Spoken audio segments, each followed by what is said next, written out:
ओम नमो भगवते वासुदेवाय। ओम नमो भगवते वासुदेवाय। ओम नमो भगवते वासुदेवाय। नारायणं नमस्कृत्यं नरं चैव नरोत्तमं देवीं सरस्वतीं व्यासं ततो जयमुदीरये।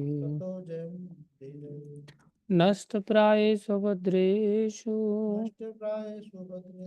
नित्यं भागवत सेवया भगवति उत्तम श्लोके भक्तिर्भवती नैष्ठिकी। श्रीमद् भागवतम स्कंदो अध्याय 6 श्लोक संख्या 9 और 10। पायोर्यमस्य मित्रस्य परिमोक्षस्य नारद हिंसाया निरतेर्मृत्यो निरयस्य गुदं स्मृतः पराभूतेरधर्मस्य तमसश्चापि पश्चिमः नाडयो नदनदीनां च गोत्राणाम् अस्ति संहतिः। पायुर्यमस्य मित्रस्य परिमोक्षस्य नारद हिंसायां निरते मृत्योर्निरयस्य गुदं स्मृतः पराभूतेरधर्मस्य तमसश्चापि पश्चिमः नाडयो नदनदीनां च गोत्राणाम् अस्ति संहति। पायुर्यमस्य मित्रस्य परिमोक्षस्य नारद हिंसाया निरते मृत्यो निरयस्य गुदं स्मृतः पराभूतेरधर्मस्य तमसश्चापि पश्चिमः नाडयो नदनदीनां च गोत्राणाम् अस्ति संहतिः। अनुवाद। हे नारद, भगवान के विराट रूप का गुदाद्वार मृत्यु के नियामक देव मित्र का लोक है और भगवान की बड़ी आंत का छोर ईर्षा, दुर्भाग्य, मृत्यु, नरक आदि का स्थान माना जाता है। भगवान की पीठ समस्त प्रकार की उद्विग्नता तथा अज्ञान एवं अनैतिकता का स्थान है। उनकी नसों से नदियां तथा नाले प्रवाहित होते हैं और उनकी हड्डियों पर बड़े बड़े पहाड़ बने हैं। ओम अज्ञानं तिमिरन्धस्य ज्ञानाञ्जनशलाकया चक्षुरुन्मीलितं येन तस्मै श्रीगुरुवे नमः। श्रीचैतन्यमनोभीष्टं स्थापितं येन भूतले स्वयं रूपधामं ददाति स्वपदान्तिकम्। वन्देऽहं श्रीगुरु श्रीयुतापदकमलं श्रीगुरुन् वैष्णवांश्च श्रीरूपं साग्रजातं सहगना रघुनाथान्वितं तं सजीवं साद्वैतं सावधूतं परिजनसहितं कृष्णचैतन्यदेवं श्रीराधा कृष्णपदां सहगण ललिता श्रीविशाखान्वितांश्च। हे कृष्ण करुणा सिंधु दीनबंधु जगतपते गोपेश गोपीकांत श्री राधा कांत नमस्तुते। तप्त कांचन गौरंगी राधे वृंदावनेश्वरी वृषभानुसुते देवी प्रणमामि हरिप्रिये।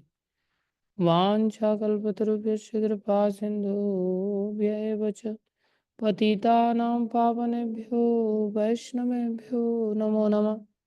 जय श्री कृष्ण चैतन्य प्रभु नित्यानंदा, श्री अद्वैत गदाधर शिवासादि गौर भक्तवृंदा।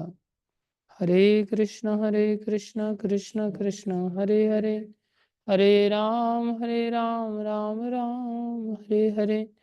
हरे कृष्ण कृष्ण कृष्ण हरे हरे, हरे राम राम राम हरे हरे। हरे कृष्ण कृष्ण कृष्ण हरे हरे, हरे राम राम राम हरे हरे। गुरुवे गौरचंद्राय राधिकाय तदालय कृष्णाय कृष्ण भक्ताय तद्भक्ताय नमो नमः।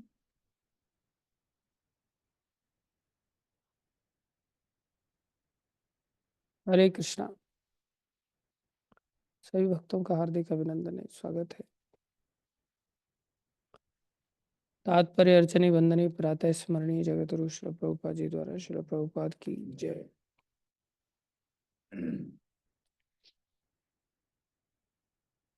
पूर्ण पुरुषोत्तम भगवान की निराकार अवधारणा का खंडन करने के लिए यहाँ पर भगवान के दिव्य शरीर की संरचना का क्रमबद्ध विश्लेषण दिया गया है। भगवान के शरीर अर्थात विराट रूप के प्राप्य वर्णन से स्पष्ट है कि भगवान का स्वरूप सामान्य संसारी अवधारणा से भिन्न है। किसी भी दशा में वे कभी भी निराकार या शून्य नहीं है।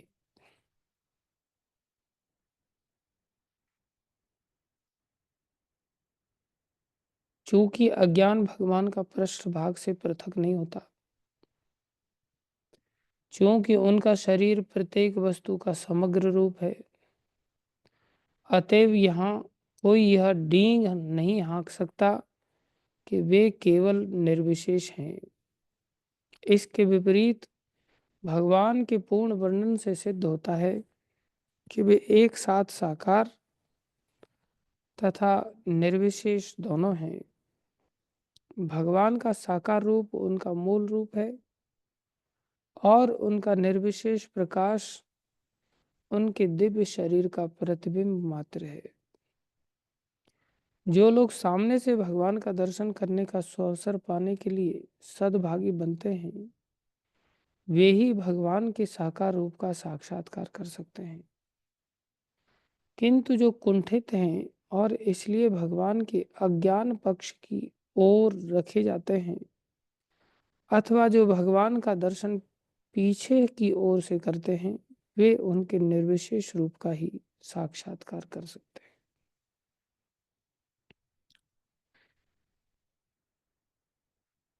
इतनी अच्छी बात प्रभुपाद जी ने यहाँ बताई है।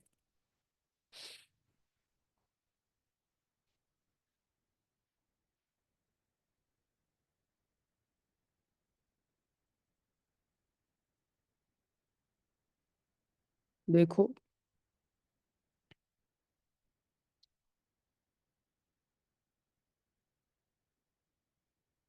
हम सभी जीवों को संसार की इस वास्तविकता को समझने का प्रयास करना चाहिए, जो इतना सहज नहीं है समझना,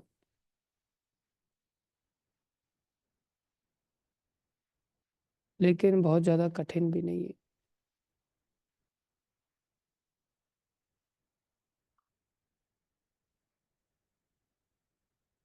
अभ्यास ऐसी चीज है कि यदि हम नित्य प्रति इन बातों को समझने की चेष्टा करें, तो धीरे धीरे धीरे धीरे हमारे चित्त के अंदर ये बातें धारण हम कर सकते हैं।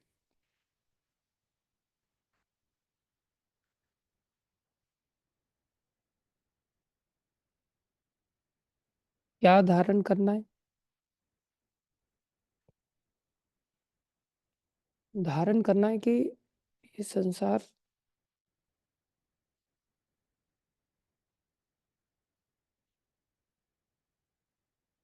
जिसमें हम सभी रह रहे हैं,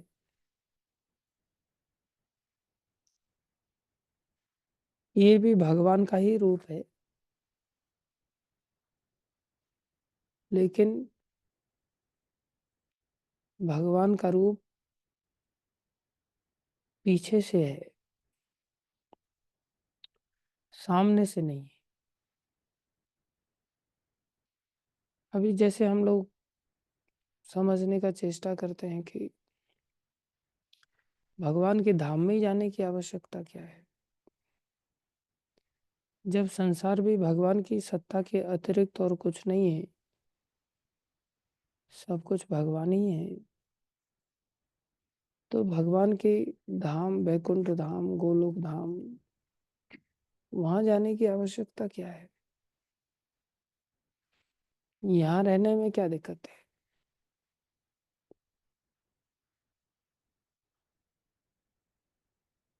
बोले ये जो भौतिक संसार है तो ये भगवान का ही स्वरूप,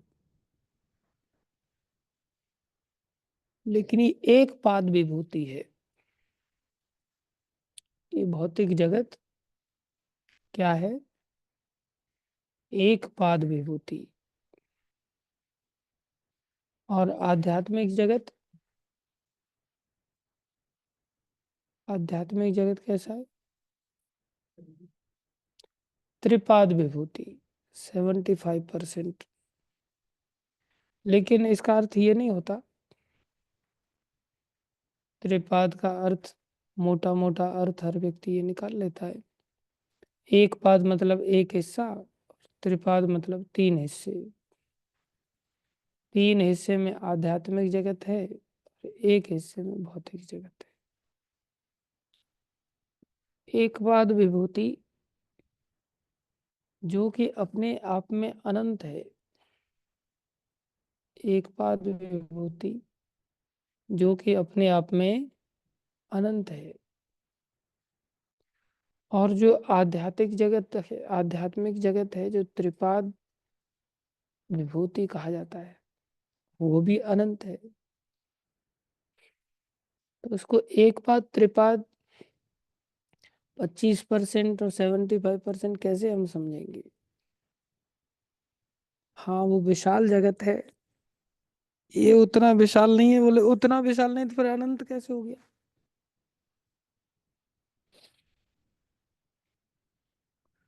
वो जो जगत है त्रिपाद विभूति, मतलब जहाँ भगवान की तीन शक्तियों का विस्तार पाया जाता है। भगवान की तीन शक्तियां हैं, जिसके कारण वो सतचित आनंदमय भगवान कहे जाते हैं। सच्चित आनंद घन, जो तीन तत्वों से भगवान अपने आप को प्रकट करते हैं। सत मतलब जिनकी सत्ता शाश्वत है। चित मतलब जो ज्ञान से परिपूर्ण है। और आनंद मतलब जो आनंद के स्वरूप है। इसके कारण उनकी तीन शक्तियां हैं। कौन कौन सी? संधिनी शक्ति, जिसके कारण वो अपनी शाश्वत सत्ता का स्थापन करते हैं। संधिनी शक्ति। दूसरी संवित शक्ति, संवित शक्ति से ज्ञान स्वरूपता को प्रकाशित करते हैं। और आह्लादिनी शक्ति, जिसके द्वारा वो आनंद स्वरूप को प्रकाशित करते हैं। ये तीन प्रकार के पादों से आध्यात्मिक जगत सुशोभित रहता है। जहाँ शाश्वत सत्ता है, जहाँ ज्ञान की परिपूर्णता है, और जहाँ आनंद की घनीभूत अवस्था है, गाढ़ा आनंद है जहाँ, इसे त्रिपाद विभूति जगत कहते हैं। भगवान का धाम ऐसा धाम है जहाँ कभी प्रलय नहीं आती, नष्ट नहीं होता। भगवान का धाम ऐसा धाम है जहाँ सभी ज्ञान से परिपूर्ण रहते हैं। भगवान का धाम जहाँ सब आनंद से परिपूर्ण रहते हैं, इसलिए उसे त्रिपाद विभूति जगत कहते हैं। त्रिपाद का मतलब 75% नहीं समझना चाहिए। एक पाद विभूति जो कि अपने आप में अनंत है, उसमें क्या है बोले, एक पाद कौन सा है बोले, असत भगवान की शक्ति। ये संसार कैसा है बोले, असत है। असत संसार की क्या परिभाषा होती है? गीता में भगवान ने बताया, नासतो विद्यते भावो न असतो, असत नहीं होता, विद्यते मतलब विद्यमान, भव मतलब होना।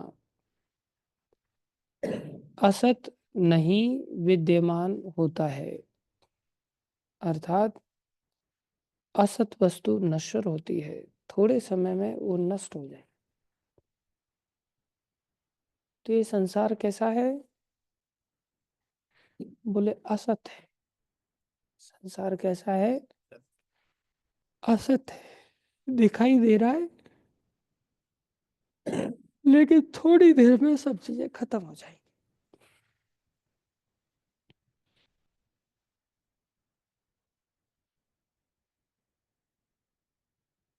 संसार को इसलिए नश्वर कहा। क्या कहा? नश्वर कहा। ये बात जब तक हमें समझ नहीं आएगी तब तक हम अज्ञानी कहलाएंगे, जो कि चित्त के बिल्कुल विपरीत है।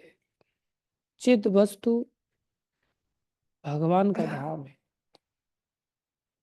सत वस्तु भगवान का धाम है, आनंदमय भगवान का धाम। यहाँ सब चीजें नष्ट होनी ही होनी है। लाख प्रयास करके भी हम किसी को कुछ नहीं बचा सकते, कुछ नहीं बचा सकते। लेकिन फिर भी हम सभी कितना प्रयास करते हैं एक एक संसार की नश्वर वस्तु के लिए। मेरा मकान कौन संभालेगा, मेरी खेती कौन संभालेगा, मेरे माता पिता आदि को कौन संभालेगा, मेरा राजपाट कौन संभालेगा, मेरी धन दौलत कौन संभालेगा, मेरे को कौन संभालेगा, मेरा शरीर बुढ़ापे की ओर जा रहा है, बीमारियों से ग्रसित हो रहा है, मेरा कौन ख्याल रखेगा। आपको तो असिस्टेंट मिले हुए हैं, मेरे को तो कोई असिस्टेंट भी नहीं है, मेरा कौन ख्याल रखेगा। मेरा ख्याल, वैसे कह रहे धन दौलत का कौन ख्याल रखेगा, वैसे सोच रहा है आदमी धन दौलत मेरा ख्याल रखेगी। संसार की कोई भी वस्तु संसार में शाश्वत नहीं।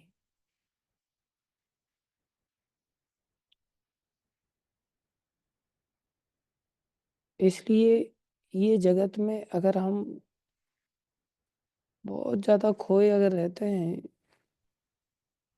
और जगत के साथ ही चीजों को एनालाइज करते हैं, देखते हैं और व्यवहार करते हैं, जगत में ही संसारी लोगों के साथ कंपटीशन लड़ते हैं, तो ये दर्शाता है कि हम सभी भगवान को सामने से नहीं, भगवान को पीछे से देख रहे हैं।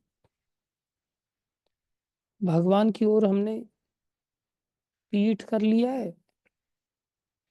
अगर भगवान सामने तो या तो हम भगवान की ओर से पीठ कर लेते हैं, या भगवान को हम जाते ही नहीं सामने, भगवान को हम पीठ की ओर से देखते हैं। है तो ये भी सत्ता भगवान की ही, लेकिन ये निर्विशेष सत्ता है।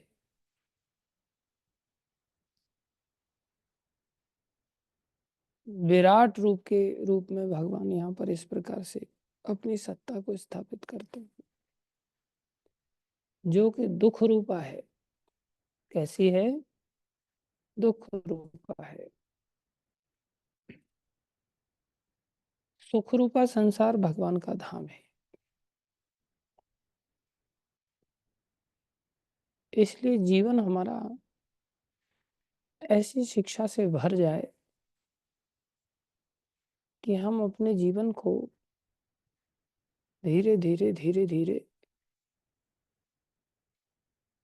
सिंपल लिविंग हाई थिंकिंग के कंसेप्ट पर डाल पाए।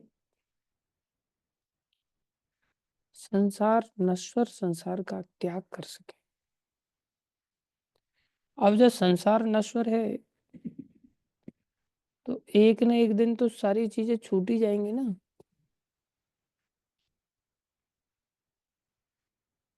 हम छोड़ेंगे या चीजें हमें छोड़ेंगी, क्या होगा?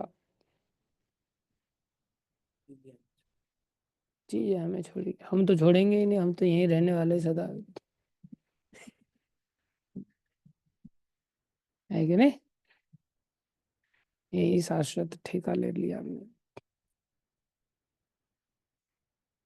दोनों ही घटनाएं घटित होंगी। पहले हमारे दादी दादा चले जाएंगे, जो बार बार बार बार कभी हमें छोड़ने की बात नहीं करते थे। फिर उसके बाद फिर दूसरी पीढ़ी का नंबर आ जाएगा, फिर माता पिता चले जाएंगे,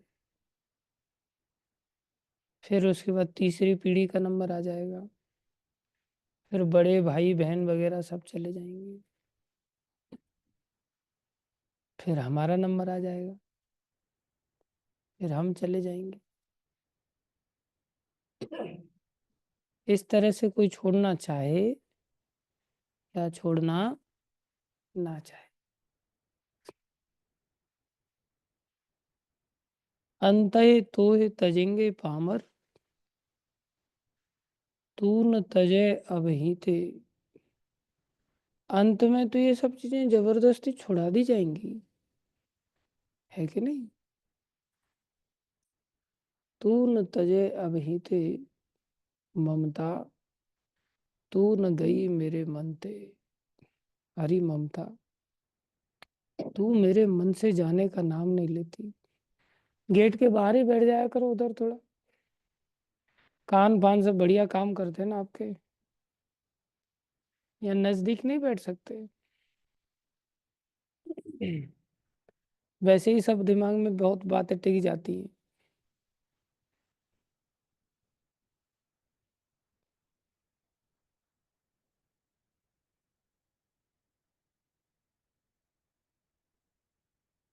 ये जो ममता है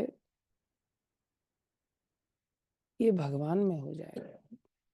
और ममता तो एक ही जगह रहेगी भाई, दोनों जगह तो पैरेलली चल नहीं सकती। भक्ति क्या है? बोले भक्ति और कुछ नहीं है, भक्ति तो ममता ही है। भक्ति क्या है? ममता। वो महेंद्र प्रभु की वाइफ ममता नहीं? अच्छा। ममता मतलब ममत्व। ममत्व मतलब मेरा, मेरापन आ जाए। मेरा मेरापन भगवान में जब आ जाए तो समझ लो भक्ति आ गई। जैसे कि भगवान ने कहा कि अभी मेरापन कहाँ है? अज्ञानता के कारण हमारा मेरापन इस संसार में है।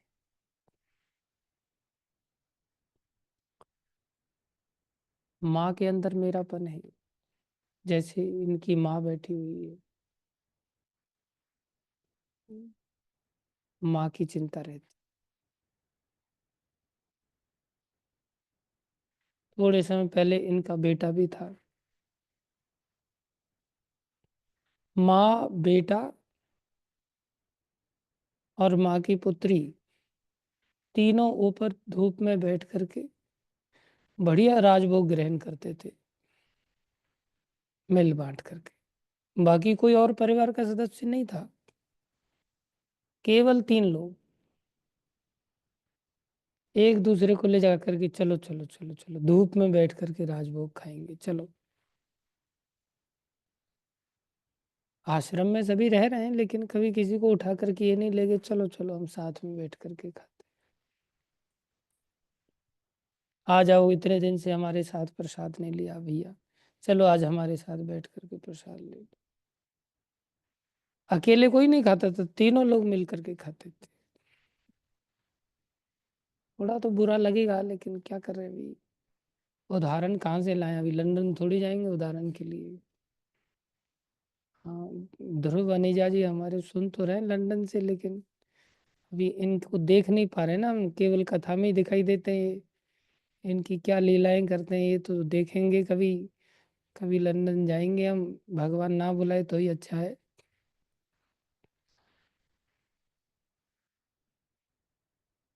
उदाहरण तो यहीं से देने पड़ेंगे ना। ममता कहाँ रहती है, बोले जननी माँ में रहती है, जनक पिता में रहती है, बंधु भाई, सुत बेटा, दारा पत्नी, तन अपने शरीर में, धन पैसे धेले में। काफी सारा पैसा था इनके पास, निकाल ही नहीं रहे थे। बाद में जा करके दिया, जब हॉस्पिटल में पैसा खर्च होने लग गया ना, तब पैसा दिया, कि बोले पैसा तो जा ही रहा है। वो भी बोलना पड़ा तब जाकर, धन में ममता रहती है आदमी की जोरदार। धन धन, भवन मकान दुकान में, अन्न धन भवन, सुहृद शुभ चिंतकों में, परिवार परिवारी जनों में। भगवान ने कहा सब कर ममता ताग बटोरी, सबसे ममता को तोड़ दो, खींच लो। फिर उस ममता को क्या करो, बोले मम पद मन ही, अपने मन को मेरे चरणों में बांध दो, ऐसी ममता को। तो ममता तो खत्म नहीं की जा सकती, ममता को शिफ्ट करना पड़ेगा।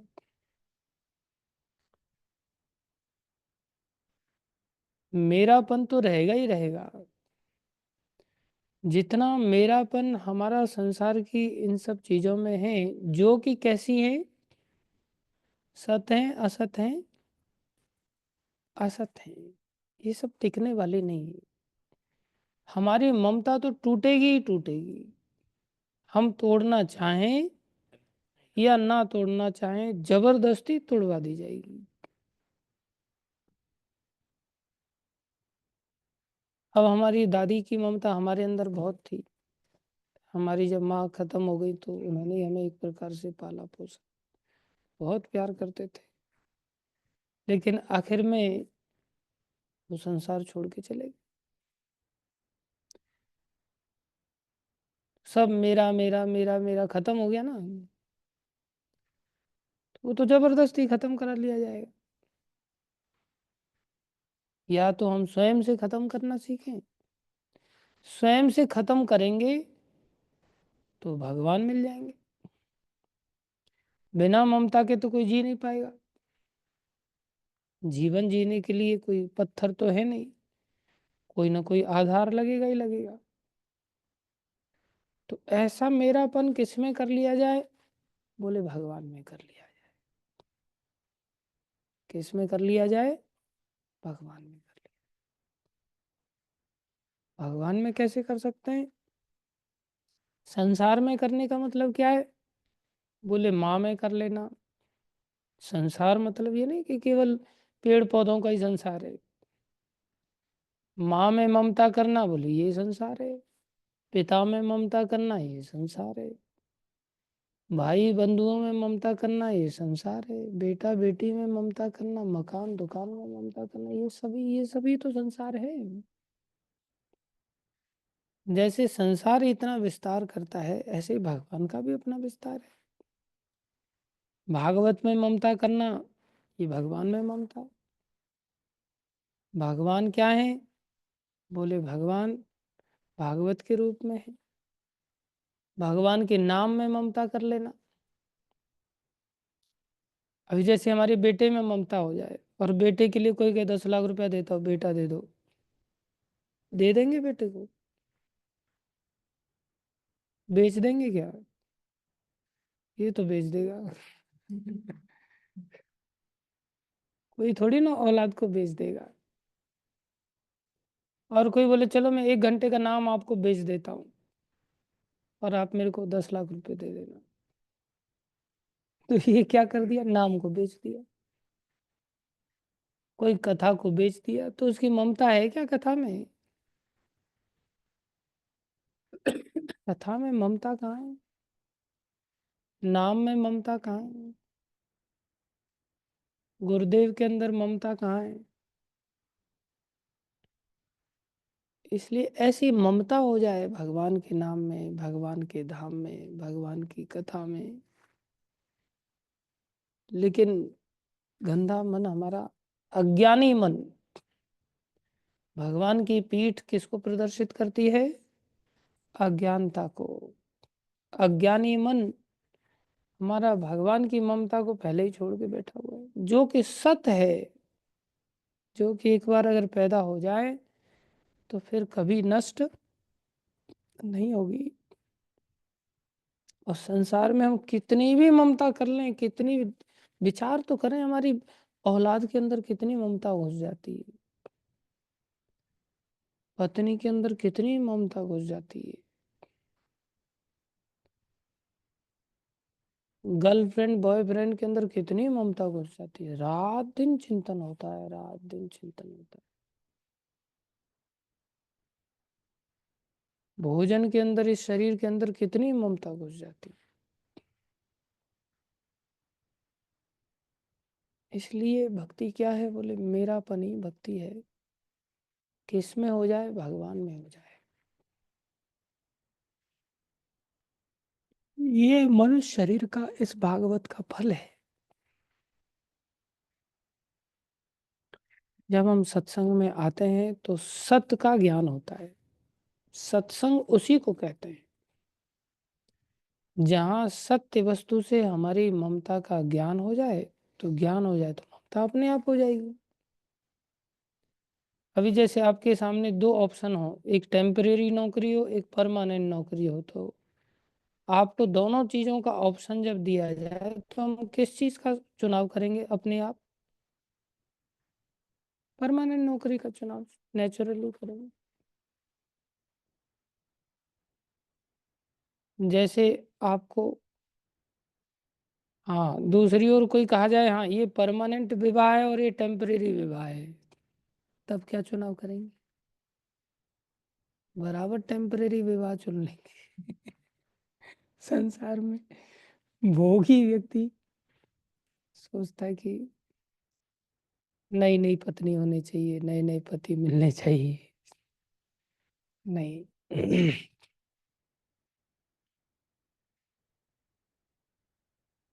लेकिन उसमें भी कई बार ब्रेकअप हो जाता है ना, उसमें भी ममता घुस जाती है। जब ब्रेकअप हो जाता है तब आदमी कैसा एकदम सिर मुड़ा लेता है, बोले चलो अब नारी मुई संपत्ति नाशी, मूड मुड़ाए भय सन्यासी, चलो अब साधु बन जाते हैं। क्या करें? एक लड़का कहता है मेरे को, लड़का कौन, मेरा ही सगा भाई है, चाचा का लड़का है। तो वो कहता है मेरे को, प्रभु जी, मैं बोला हाँ भाई, शादी ब्याह कोई लड़की ढूंढ ले। नहीं प्रभु जी, शादी नहीं करनी मेरे को, शादी नहीं करनी। करना क्या है? भक्ति तो करनी नहीं उसने। भक्ति करे कोई व्यक्ति तो कह सकते हैं भाई वैराग्य जागृत हो गया है। मैं बोला वो बंगाली लड़की,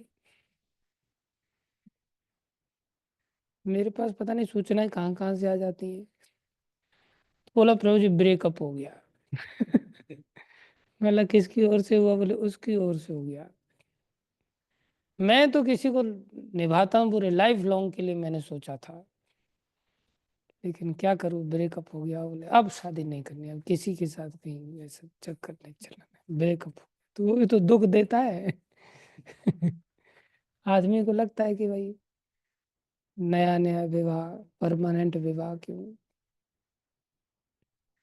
लेकिन संसार में कोई भी चीज, अरे सुअर वाड़े से भी रहते रहते रहते रहते आसक्ति हो जाती है, उसका भी त्याग दुख देने लग जाता है। उसमें भी मेरापन जुड़ जाता है। संसार ऐसा है। जहाँ जिस देश काल परिस्थिति में रहते हैं वहाँ अपने आप मेरापन जुड़ जाता है। इसलिए तन मन धन तीनों रीति से भगवान के साथ संबंध जोड़ना चाहिए।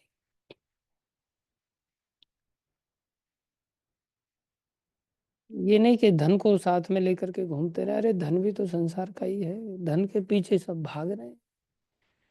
धन भी छोड़ के जाएगा या हम भी धन को छोड़ेंगे, सब नश्वर संसार है। और भगवान मिलेंगे नहीं इसके बदले में। हाथ में क्या मिला फिर? दोनों ही जब घटनाएं घटित निश्चित रूप से होनी है, हमें भी छोड़, कई बार आदमी, चलो दादाजी चले गए अब कोई नहीं, झंझट खत्म हो गया, अब मैं आराम से चैन की जिंदगी जीऊंगा। बेटा तेरे साथ भी ऐसा ही होगा। मृत्यु को तो भगवान ने संसार में ऐसा बढ़िया कृपा करके बनाया, नहीं तो लोग संसार में एक दूसरे को मारने लग जाते। अगर मृत्यु नेचुरली नहीं आती ना, तो एक दूसरे को जबरदस्ती मारते लोग। बहुत हो गया तुम्हारी सेवा करते करते, अब तुम मर जाओ। और कई बार लोग ऐसा कहने नहीं लग जाते क्या, पता नहीं कब मरेंगे, पता नहीं कब तक संसार में छाती पर बैठे रहेंगे, पता नहीं कब मरेगा बुढ़ा, मरता भी नहीं, चारपाई छड़ता भी नहीं, एक कमरा घेर के पड़ा हुआ है। प्राय कहीं प्रॉपर्टी लेते हैं और उस पर किसी का कब्जा होता है तो पहले पूछते हैं कितनी उम्र है उसकी। है कि नहीं? कितनी उम्र है? 70 साल, कोई नहीं 10-20 साल और झेल लो बस, कोई नहीं बाद में तो चला ही जाएगा। कैसे लोग एकदम से दिमाग कैसे सीधा घूम जाता है ना। अपने बारे में कोई नहीं सोचता कि एक दिन हमें भी ऐसा जीवन सामना करना पड़ेगा। मरना है कि नहीं, अब छोड़ना पड़ेगा कि नहीं। छोड़ दिया। भाषण देना तो बहुत आसान है, सब आप लोगों ने मेरे से भाषण देना सीख लिया है बस। एक सेकंड नहीं लगाते बोलने में, छोड़ दिया। वाह। अभी खबर लग जाए ना कि मकान में आग लग गई है, बस 2 दिन में आए प्रभु जी बुझा के आए, बस 2 दिन में आए बुझा के आए, बस 2 दिन में आग बुझा के आए, बस ऐसे सीधे भाग जाओगे। हम्म, छोड़ दिया। ये सब पाखंड नहीं चलता भगवान के शरण में। प्रभुपाद जी को पता चला कि उनकी फैक्ट्री में चोरी हो गई है, और प्रभुपाद जोर जोर से हंसने लग गए। ऐसे होते सब। बोले भगवान ने कैसी कृपा किया। हमारे शोभित प्रभु तो बातें करवा लो इनसे भी छोड़ने की बस, बाकी रोज एक एक दिन, एक एक हफ्ता, एक एक महीना, एक एक साल, और फिर पूरा जीवन निकलता जा रहा है, कोई चिंता ही नहीं। और आगे बहुत बड़ा दलदल हो जाता है। अभी इनके एक मित्र हैं, अचानक से उनके बालक ने एक जन्म लिया, बालिका ने जन्म लेने के साथ ही बेचारी बालिका को किडनी की समस्या हो गई। जन्म लेने के साथ ही हॉस्पिटल में 1.5-2 महीने से समय व्यतीत कर रहे हैं। सब चीजें छोड़ करके आदमी हॉस्पिटल चला जाता है, लेकिन बोला जाए कि मंदिर में आकर के 1 महीने का समय निकाल लो, ले समय किसके पास है? हाथ पैर टूट जाए, आदमी सब नौकरी चाकरी छोड़ देता है।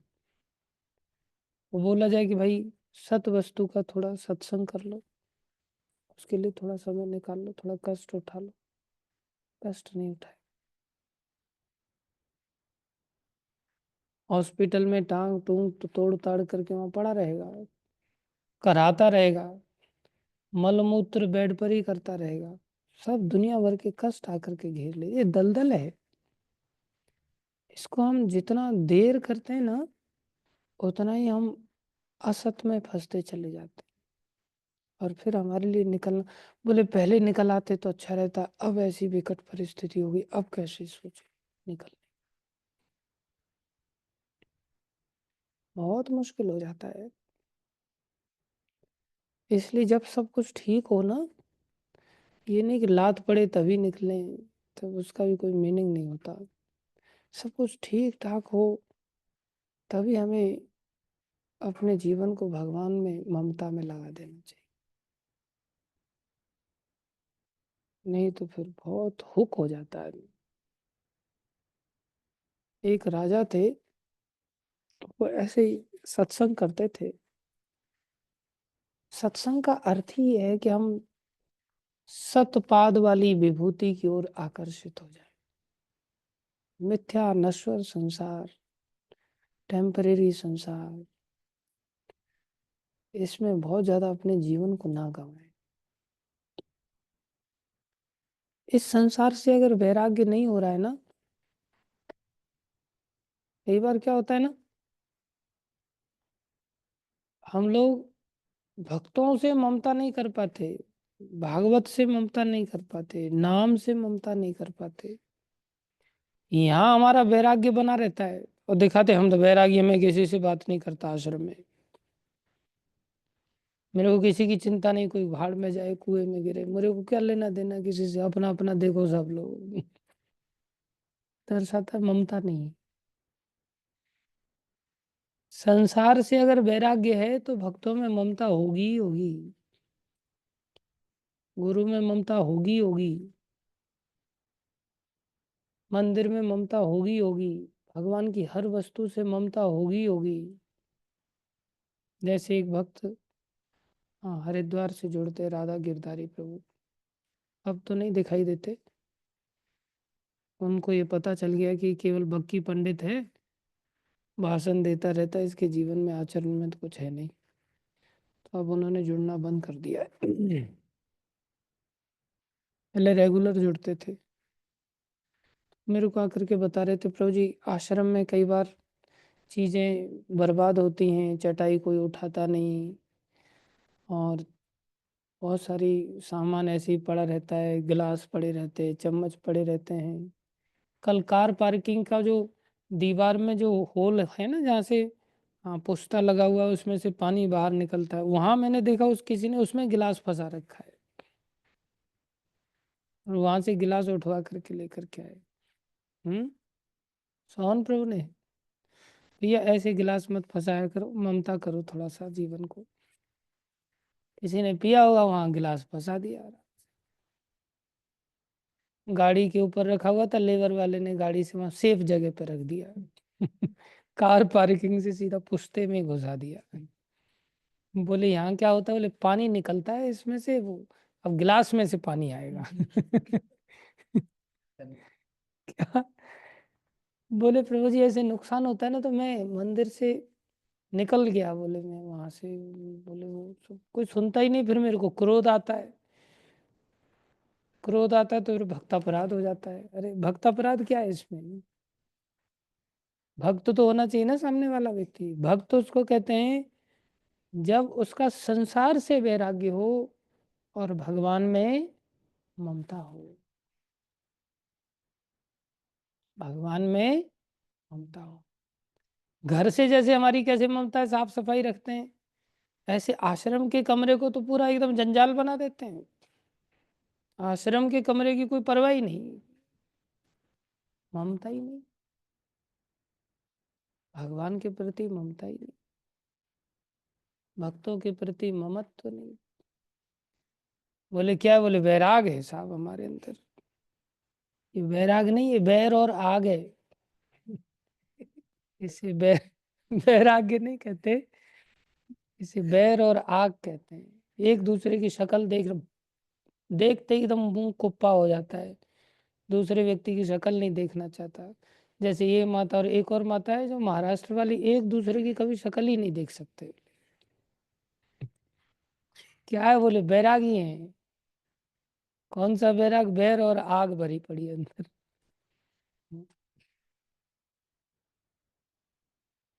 जैसे स्नेहा माता है, वसुधा माता है, दोनों एक दूसरे को देख करके खुश नहीं रहते, एक दूसरे की टांग खींचते रहते।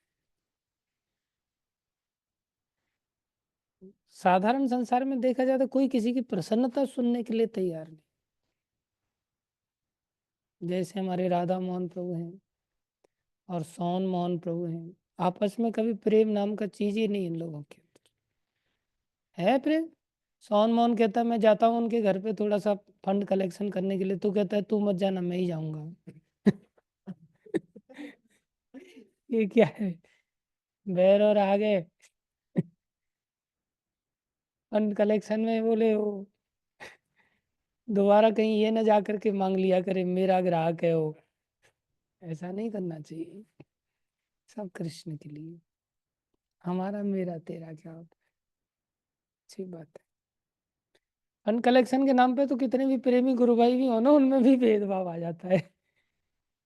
बोले यहाँ कैसे कलेक्शन कर लिया, ये तो हमारा इलाका है।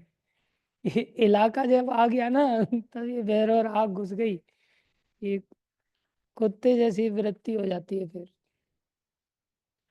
सब मैनेजमेंट सामने आ जाता है फिर। हाँ, मैनेजरली ऐसा नहीं करना चाहिए, ऑर्गेनाइजेशन लेवल पर ऐसा कैसे कर सकते हैं, ऐसा वैसा।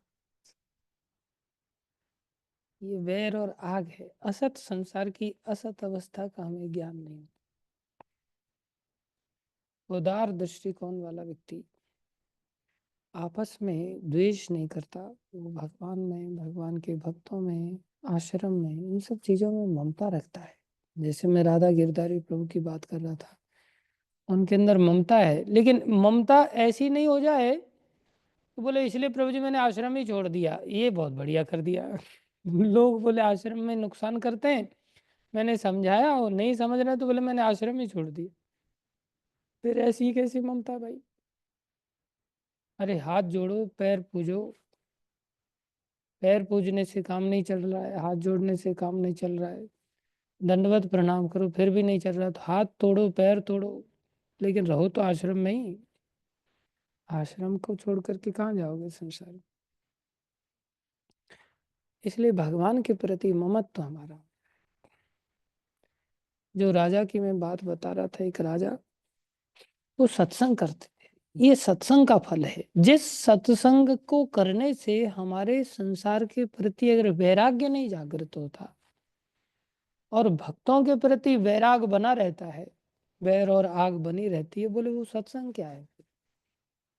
कोई सत्संग, कई बार लोग कहते हैं ना, अरे प्रभु जी आप तो बस छोड़ने की बात करते हो, लेकिन मेरे छोड़ने की बात करने से अगर छोड़ने की वृत्ति नहीं आ रही है तो फिर क्या छोड़ने का प्रभाव पड़ रहा है। और कोई बात भी नहीं कर रहा है छोड़ने की तो वो कौन सा सत्संग है। मैं तो कम से कम झूठ मूठ के लिए बातचीत तो कर ले रहा हूँ। गुरु वैष्णवों की दया से। अरे ढोंग भी करते रहोगे तो धीरे धीरे वो ढोंग भी सत्य में आ ही जाएगा किसी न किसी दिन। इसलिए ढोंग डांग के लिए ही कम से कम छोड़ने छाड़ने की बात करनी चाहिए, लेकिन मंदिर छोड़ने की बात नहीं करनी चाहिए कभी। और प्राय संसार में लोग मंदिर छोड़ने की बात करते हैं, बोले मंदिर से उसको निकाल दिया, उसको ऐसा कर दिया वैसा कर दिया, जैसे भगवान, अरे भगवान राक्षसों का भी उद्धार मारपीट के करते हैं, उनको भी भगाते नहीं। जो भाग रहा है मंदिर से वो खुद ही भाग रहा है बेचारा, मंदिर क्यों उसको भगाएगा। मंदिर के अच्छे भक्त उसको क्यों भगाएंगे, कोई नहीं भगाता, हम खुद ही भागते हैं। उसकी चर्चा संसार में लोग करते हैं, संसार छोड़ने की बात भी नहीं कर पाते। बात करना कितना जरूरी है, बहुत आवश्यक है। और यही सबसे बड़ा दान भी है, सबसे बड़ा दान यही है। ऐसे धन का क्या लाभ जो थोड़े समय के बाद हाथ धो करके छोड़ करके जाना पड़े। ऐसे धन का क्या लाभ, ऐसे धन को हमने संग्रह कर लिया, क्या लाभ। दूसरा व्यक्ति ऐसे धन के संग्रह में लगा हुआ है, ऐसे पद के संग्रह में लगा हुआ है, ऐसी प्रतिष्ठा के संग्रह में लगा हुआ है, उसको हम ये बात नहीं समझा पा रहे हैं कि भाई तुम जिन चीज़ों के पीछे पड़ा ये तो तुम्हारे साथ में रहने वाली है ही नहीं, और इसके चलते जो चीज़ तुम्हारे साथ में रहने वाली उसे तुम पकड़ नहीं सकता, इसलिए तुम समय को क्यों नष्ट कर रहे हो, उस चीज़ को पकड़ो ना जो चीज़ साथ में आने वाली है। ये बात अगर हम किसी को नहीं बता पा रहे हैं तो वो तो बेचारा धोखे में ही समय का नाश कर लेगा ना, उसका तो सब एक दिन लुटने ही वाला है, क्या उसके हाथ में टिकने वाला है।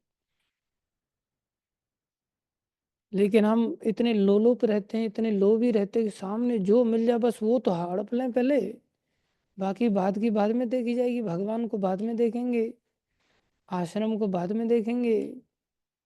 अरे मरने के बाद भी भक्ति मार्ग में आश्रम में उस व्यक्ति के फोटो लगाए जाते हैं, परंपरा लगाई जाती है। 500 वर्ष हो गए हमारे आचार्यों को, फिर भी हमारे आचार्यों के फोटोज हैं कि नहीं?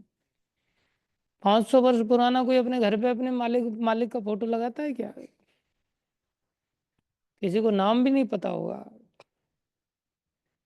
ऐसा इस संसार में भी, और इस संसार को छोड़ करके भी आध्यात्मिक जगत मिला, वहां तो शाश्वत जीवन मिल गया। अभी जैसे राधा मोहन प्रभु संभालते हैं, इनका फोटो लगेगा आगे चल करके जब ये चले जाएंगे, मेरे बाद ही जाएगा, पहले तो नहीं जाएगा, चिंता मत कर,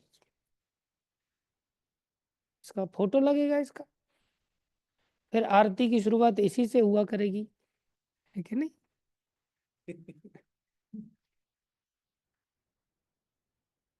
इनसे पहले किसकी होगी? इनसे पहले किसकी होगी? किसकी होगी भाई तेरे से पहले? पता नहीं। तेरी होगी लगता है इनसे पहले, और किसकी होगी? मेरी करवाना चाहता है कुछ भी। तो संसार की ये बात का ज्ञान कराना, बोले यही वास्तविक दान है। आदमी कई बार ना, कोई पैसा दे दिया किसी को, पैसे का दान कर दिया, भंडारा करा दिया, धन दौलत को, बोले लोग कई बार नौकरी नहीं करेंगे तो दान कैसे करेंगे? अरे मूर्ख, भगवतीता का दान कर जा करके। नहीं प्रभु जी मेरे को डोनेशन करना है, डोनेशन करूंगा मैं, चिंता मत करो, बहुत डोनेशन दूंगा मैं। रख तो तेरी धर्मशाला, तेरे पास सबसे बड़ा दान तो ये भगवतीता के ज्ञान का है। कौन से तुम्हारे इस डोनेशन से चीजें शाश्वत पैदा हो जाएंगी? सब नश्वर है। सबसे बड़ा दान है इस भगवत तत्व का ज्ञान कराना किसी। एक राजा, उनके अंदर राशि संपत्ति सब कुछ, राजमहल है, रानी है, राजकुमार है, धन दौलत है, एक छोटी सी झोंपड़ी तो छूटती नहीं लोगों से। राजघराना छोड़ना, बढ़िया मार्बल आदि बेड बिस्तर वगैरह सब, पर्दे पर्दे कितने सुंदर लगे रहते सब राजघरानों के, गार्डन वगैरह सब कितने अच्छे होते हैं ना, उसको छोड़ना कितना कठिन का। लेकिन सच्चा सत्संग मिलता था उसको, सब छोड़ दिया। और छोड़ क्या दिया? कई बार लोग क्या करते हैं, बेटा ये जमीन तेरे नाम पर ले, मकान बेटी तेरे नाम पर, पैसा धेला जितना इकट्ठा किया तेरे नाम पर, तुम लोगों का भरण पोषण कैसे चलेगा? मेरा तो चलो मैं मंदिर में खा लूंगा, फोकट में खा लूंगा मंदिर में जा करके, मंदिर को फूटी कौड़ी नहीं देंगे, आप सब लोग संभालो ये सब चीजें, खून पसीने की कमाई, मैं मेरा मंदिर में जा करके खाऊंगा।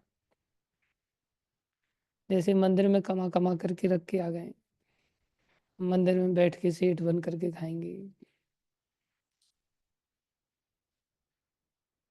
आइडियली संसार में किसी को नहीं देना चाहिए, सब भगवान की सेवा में लगाना चाहिए। उन्होंने क्या किया, सब साधु संतों में दान कर दिया।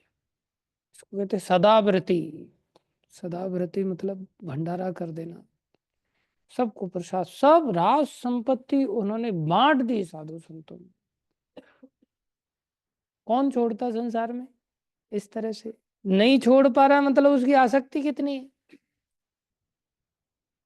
जैसे ये माता जी ने कहा कि प्रभु जी ये वाला मकान हमारा आप रजिस्ट्री करवा लो, ऐसा बोलना भी कितनी बड़ी बात होती। इन्होंने बोला हमें कि प्रभु जी वो मकान आप देख लो, वो जमीन की भी बात की, लेकिन वो बात गई रात गई वाली बात हो जाती है। रजिस्ट्री करने का नाम ही नहीं लेते। कर दो उसकी रजिस्ट्री जो भी है भगवान की सेवा में। अरे भगवान के नाम पे तो चढ़ जाए, बाद में जो होगा देखेंगे, भगवान देखेंगे। हमारा तो हक तो खत्म हो जाए, हमारा हमारी आसक्ति तो कुछ न कुछ मरेगी। प्रचार जो होगा सो होगा, तो वहाँ देखेंगे भगवान आने वाले समय। हाँ, प्लॉट मकान दुकान सब दे दो। प्लॉट क्या, खेती बाड़ी जो कुछ भी है सब सौंप दो, जो भी आपके नाम पर है। औलाद की मत चिंता करो, औलाद अपना देखेगी। औलाद क्या है, पढ़ा पढ़ा लिखा दिया बस बहुत हो गया। तो अच्छी बात है। उस राजा ने सब भंडारा कर दिया। ये त्याग होता है। हमारे अधिकार में जो भी हम संसार में भोगों में क्यों किसी को फंसाएं। सब कुछ भगवान का बना दें, फिर सब जो भी उस वस्तु से रिलेटेड है वो लोग भी भगवान की शरण में आ जाएंगे। समझ रहे हैं शोभित प्रभु आप? समझ रहे? वैष्णव सेवा प्रभु तो पहले से ही समझे हुए हैं। वो तो कहते हैं जो भी मेरा है प्रभु जी सब जगन्नाथ का है।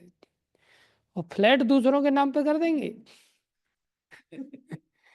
लेकिन जो भी है सब जगन्नाथ का है। साइंटिस्ट है ना, बहुत चालाक है। चालाक लोगों की संसार में कमी नहीं। चलो फिर भी आगे का अगर मन बना रहे हैं तो अच्छी बात है। इंतजार में हूँ वो कब दिन आएगा। सदाव्रती जी थे, उन्होंने सब, ये राजा थे, सब भंडारा कर दिया और कॉपी धारण करके बस चले आए मंदिर में। मंदिर में आराधना करने लग गए। एक ब्राह्मण था, राधा मोहन प्रभु की तरह होगा कोई। वो ब्राह्मण गया, उसको पता नहीं था कि राजा सब छोड़ छाड़ करके आ गया। जा करके बोले राजन कल्याण हो। राजा ने प्रणाम किया। कहिए ब्राह्मण देवता कैसे आना हो। बोले हमारी पुत्री का विवाह करना था, तो सोचा कि आपसे कुछ धन दौलत मिल जाए। आप लोगों को दान धर्म करने में आप आगे हैं, आपका यश फैला हुआ है, फेमस हो गए थे वो।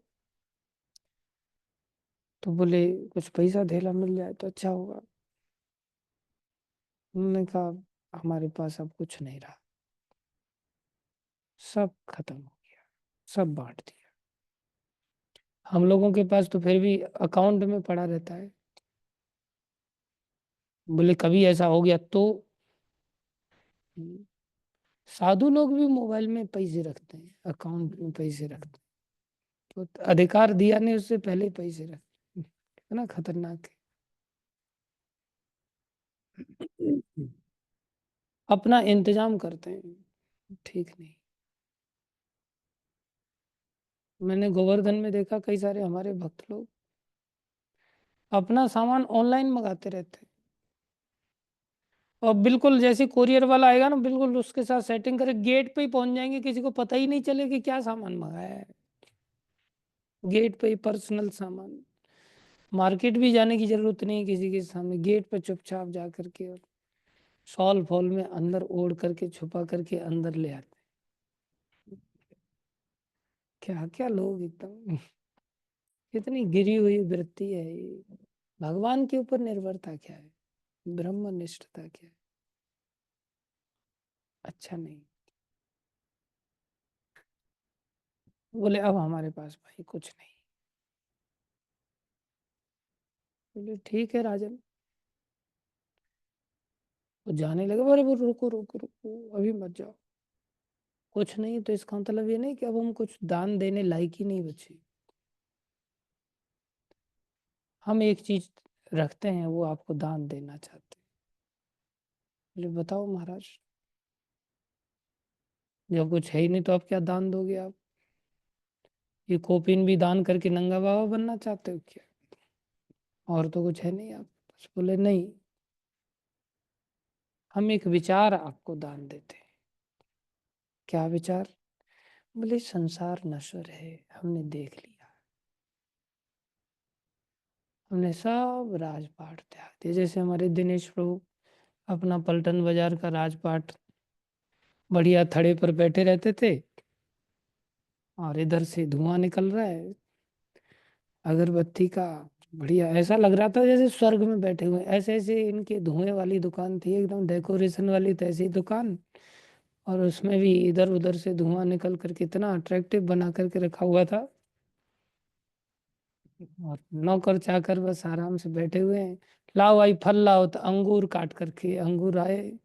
अंगूर का भी वो डंठल कटा हुआ बढ़िया, एकदम बढ़िया तरह से। जूस लाओ, जूस आ रहा है सब।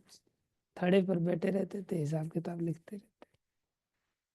सब राजपाट छोड़ करके बेचारे यहाँ पर अब गाड़ियां साफ करते रहते हैं। झाड़ू पोछा करते रहते हैं। कैसा कंगाल बना देता है नहीं भक्ति भाव। क्या करें अभी।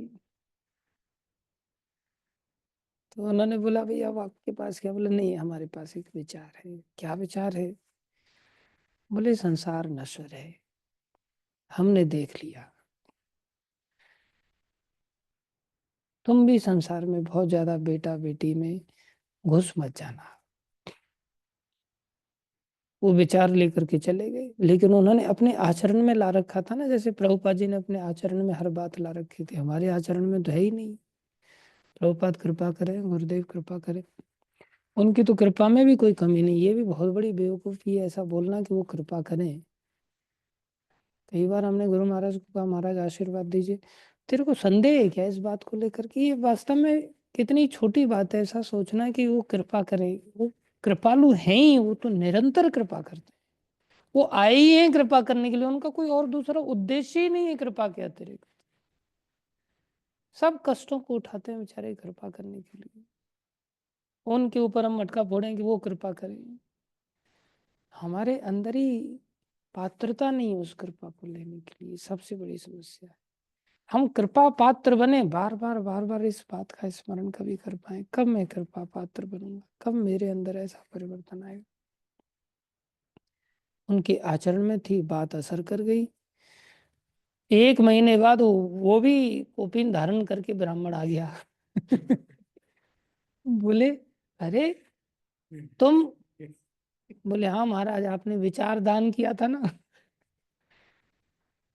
बोले वो विचार काम कर गया। बोले मेरी ब्याह, बेटी का ब्याह वगैरह कर दिया। बोले मैंने तो बेटी को भी विचार दान किया था। लेकिन वो विचार असर नहीं किया उसके ऊपर में। बोला ठीक है तुम शादी करो, मैं जाता। ये संसार की भयावहता का ये भागवतम ऐसा दान हमें करता है। बताता है कि संसार ऐसा है, नश्वर संसार है, असत संसार है। इस संसार में जब डूबे रहेंगे तो हम भगवान का कभी साक्षात्कार नहीं कर पाएंगे। जो भगवान साकार रूप में, मूल रूप से भगवान साकार ही हैं, लेकिन भगवान निर्विशेष रूप से इस संसार में दिखाई दे। हम सोचे भगवान का अनुभव क्यों नहीं हो रहा है? क्यों अनुभव होगा हमें भगवान का जब हमारे चित्त में विचार टिक नहीं रहा है? इसलिए ये सबसे बड़ा दान है। धन दौलत आदि का दान कोई बहुत बड़ा दान नहीं। इसका मतलब ये नहीं जिसके पास धन है वो संसार में लगा दे। जिसके पास पैसा धेला है सब भक्ति में लगाओ और प्रचार में लगाओ और जीवन को सफल बनाओ। धन कमाने के लिए मत भागो पागलों की तरह। मैं अब BCA करूंगा और या करूंगी, फिर BBA, फिर BCA, फिर MCA, पता नहीं क्या क्या। वही ABCD में ही लोग फंसे हुए हैं। बताओ, यहाँ से करेंगे तो इतना पैसा कमाने लग जाएंगे, वहां से करेंगे तो इतना पैसा कमाने लग जाएंगे। बेड़ा गर्क। ठीक है, जो जिस स्तर पर है उस सबको भक्ति करनी चाहिए। धन्यवाद सभी का। भागवत महापुराण की जय, श्रील प्रभुपाद की जय, श्री गुरु महाराज की जय, अनंत कोटि वैष्णव वृंद की जय।